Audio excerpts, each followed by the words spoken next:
Hello, I am Mani Malarvannan. In this video, we will look into how agents can able to integrate itself with blockchain technologies and can able to run a company on its own.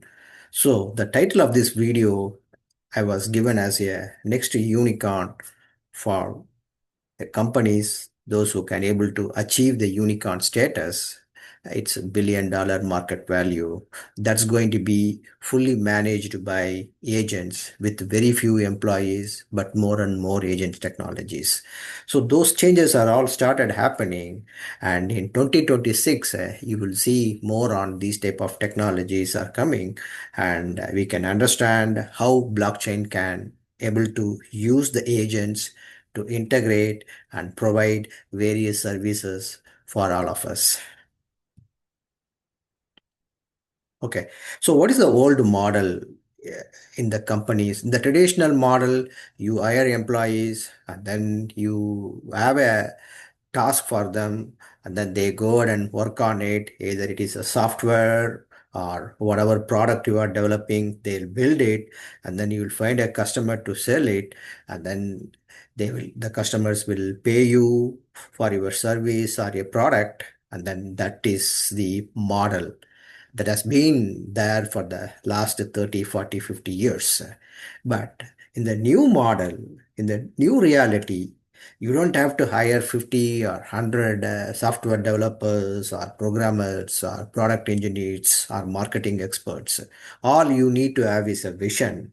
What exactly the product you are going to create or service you are going to create, who are all your target customers, and then identify if they can able to pay for your services.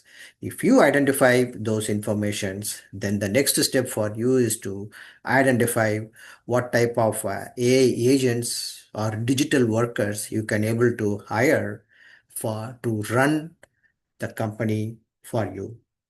So that is the new model that is started emerging, and the blockchain is going to play a key role how those technologies can be used. So you have an agent at one end, and then you have a blockchain at the other end. So they both can be integrated so that you can create a seamless workflow automation using digital agents that can able to solve all the issues that arises in a day-to-day operation of your company.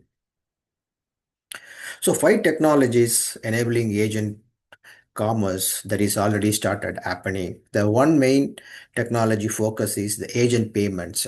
For any service you are providing as a human, you need to be paid.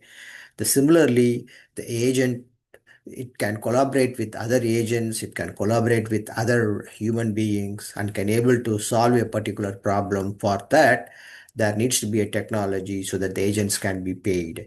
For that, there is a AP2 protocol Google recently released, and it's agent to payment protocol that can be used standardized way of communicating between agents for the payment purpose. They also have a A-to-A protocol that is agent to agent communication, and this one is specifically for the payment. So any work that is performed by an agent can be paid using this standard. And Ethereum came up with the ERC 7683 standard. It is basically you give an intent for that protocol so that it can able to complete the task. Once it successfully completes, it will get paid. All those tasks, whatever it needs to be performing on your behalf, that is there in the ERC 7683 standards, that can be customizable for whatever work you can able to do. If you want to transfer money from your Ethereum to a different blockchain, you can tell the intent, and then that it can automatically identify and execute on your behalf and ultimately provide the value that you need for your transaction.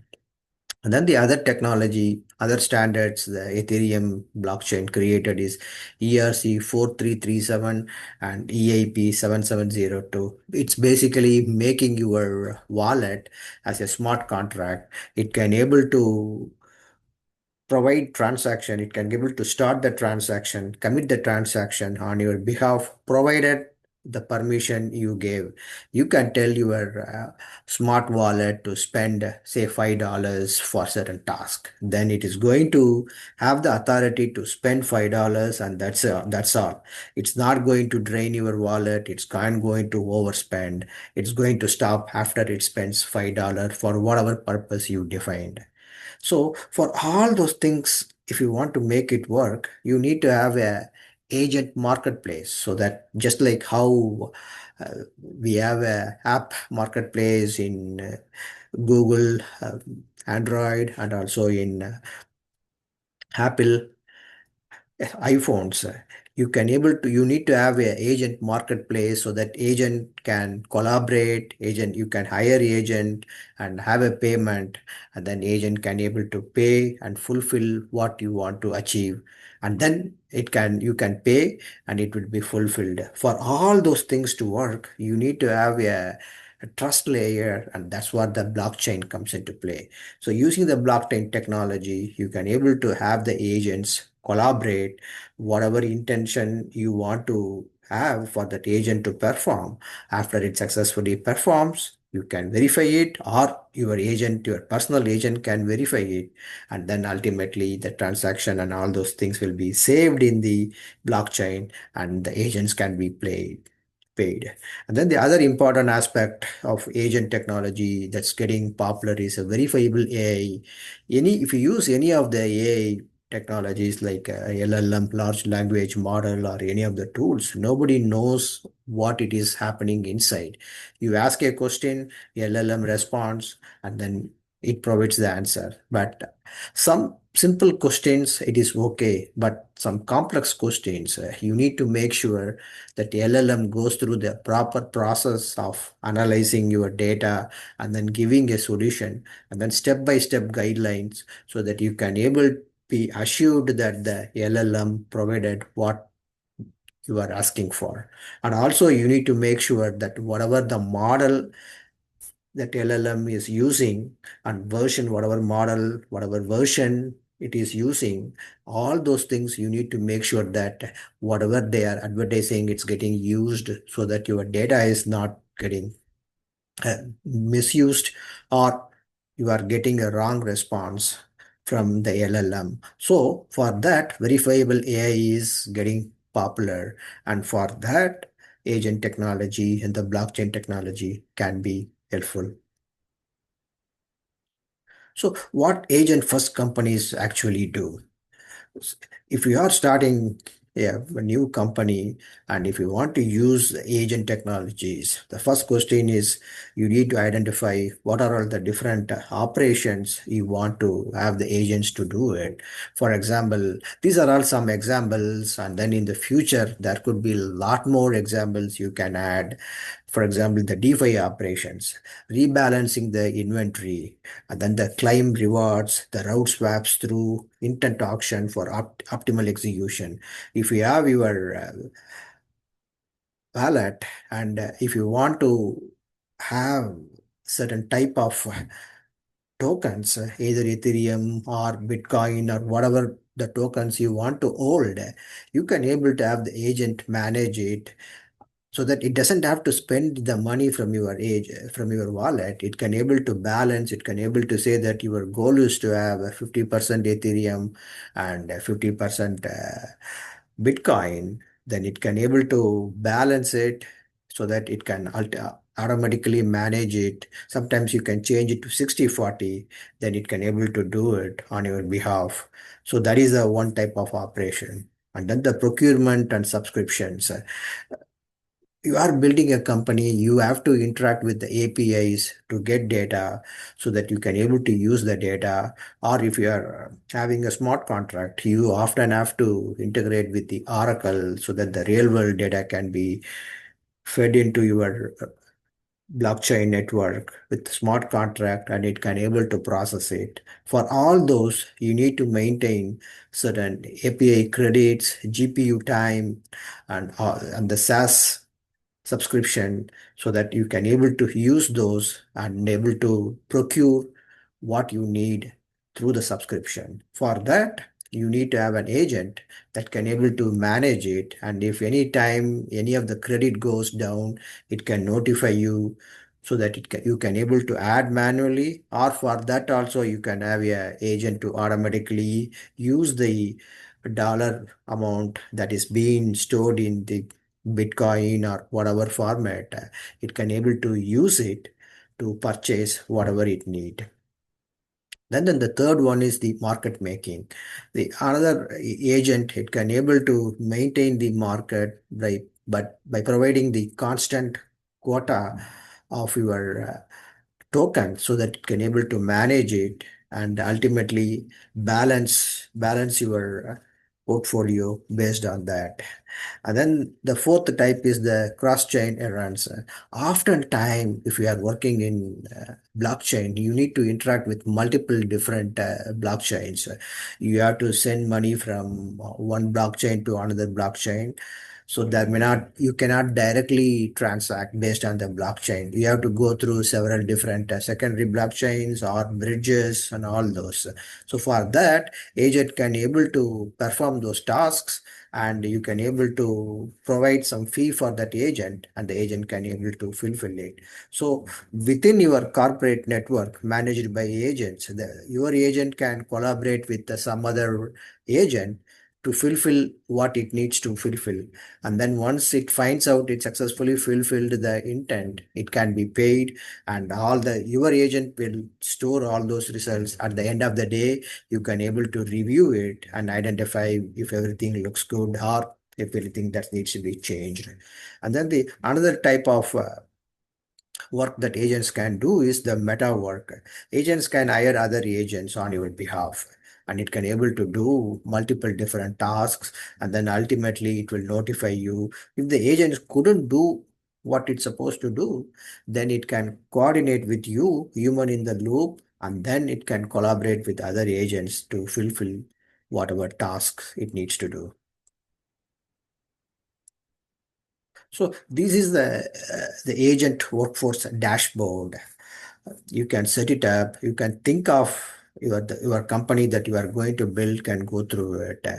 The first one is the treasury rebalancer. This is like your CFO who holds your company's treasury as a stable coin token or whatever format you want to manage it. It maintains the 12 to 18 months or 2 year supply of cash reserve. That's a treasury in a stable coin, and it can able to identify if it needs more cash, if it needs to reduce it, all those things it can able to manage it. So any other agent wants to get some money, it needs to collaborate with the treasury rebalancer agent to get the money to do the task. And then the revenue router agents. So it's basically uses the bridges to swap weekly revenue to maximize your income. Say you have some cash, you don't have to a stable coin, you don't have to just maintain it in the stable coin, because the stable coin is going to have one-to-one peg. We have several videos we discussed about what is stablecoin, how to use it. So if you have more questions, please visit those videos or post it in the comment. I can able to help you on that. So it's basically this the revenue router is trying to identify how to maximize your interest rate from the revenue. See, you need to have a fixed asset, and also but the rest of the asset, rest of the cash you have within stable coin or whatever format, it can able to lend it to somebody else within the blockchain for a fee. And that's the job of the revenue router.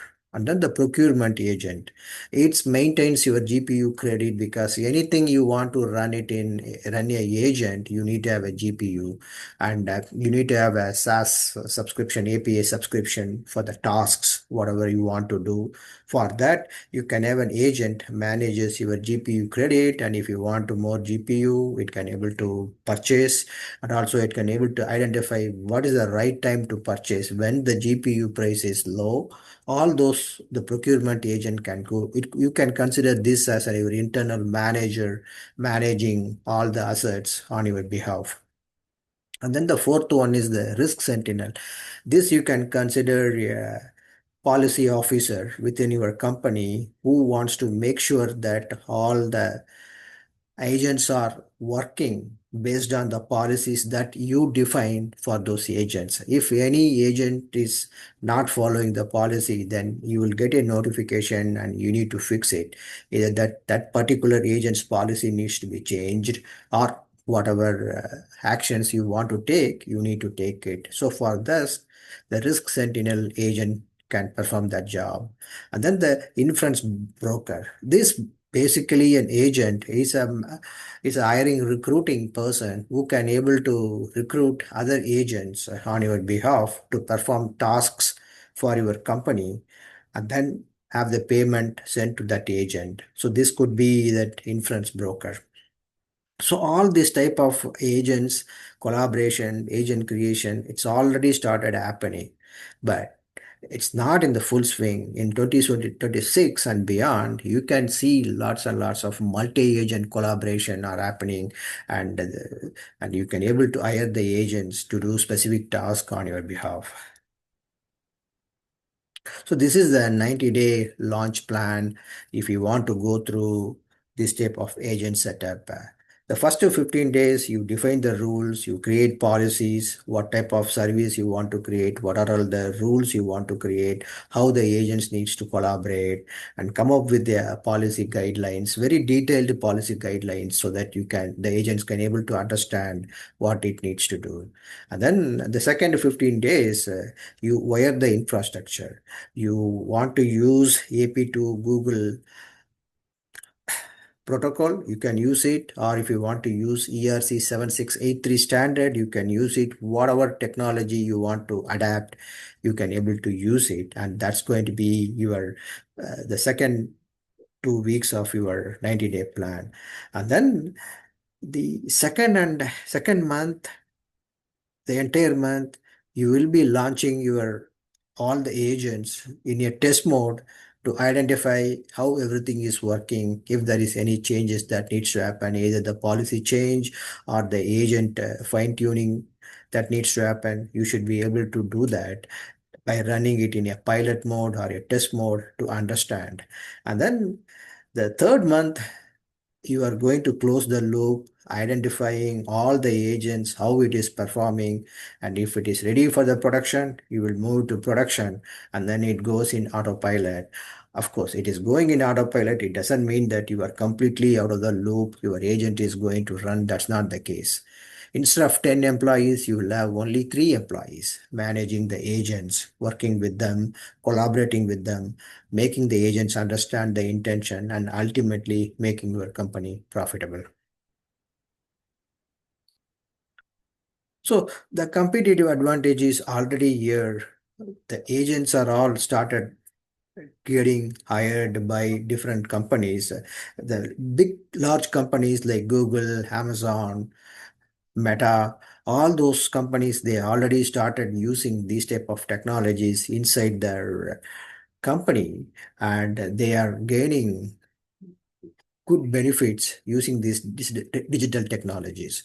So in the future, there are mid-sized companies and other type of companies should be able to get these agents, and it can able to add value for their employees, those who are working in their companies.